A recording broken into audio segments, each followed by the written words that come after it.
ಯಾಕೆ ಅವರು bowler friendly wickets ಮಾಡಿಕೊಡಲ್ಲ ಆರ್ ಸಿ ಬಿಗೋಸ್ಕರ?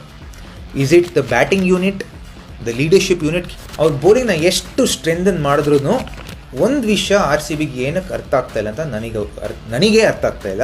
ಬೆಂಗಳೂರಿನಲ್ಲಿ ಗೆಲ್ಲಬೇಕಂದ್ರೆ ಒಂದು ಅವರು ಬೇರೆ ಗ್ರೌಂಡಲ್ಲಿ ಆಡಬೇಕು, ಅದು ಸಾಧ್ಯವಿಲ್ಲ. ಯಾಕಂದರೆ ಚಿನ್ನಸ್ವಾಮಿನಲ್ಲಿ ಆಡೋದು, KSCನಲ್ಲಿ ಆಡೋದು, ಆ ಆಟ್ಮಾಸ್ಫಿಯರ್ ಅವ್ರಿಗೆ ಸಿಗೋದು ಬೇರೆ ಎಲ್ಲೂ ಸಿಗೋಕ್ಕಾಗಲ್ಲ. ನನ್ನ ಪ್ರಕಾರ Eden gardens and RCB are very similar grounds. Very small, very fast outfields, ball ಹೊಡೆದ್ರೆ ಹಾರುತ್ತೆ. ಸೊ ಅದರಿಂದ the only way you can use that to your advantage is it should work to the advantage of your bowling team. Prepare wickets that will help the bowling ಟೀಮ್ಗೋಸ್ಕರ ವಿಕೆಟ್ನ prepare ಮಾಡಿ. ಅದು RCB ಮಾಡ್ತಾಯಿಲ್ಲ. ಅದು ಮಾಡಿದ್ರೆ ನೀವು ಯಾವ ಪ್ಲೇಯರ್ನ ಬೇಕು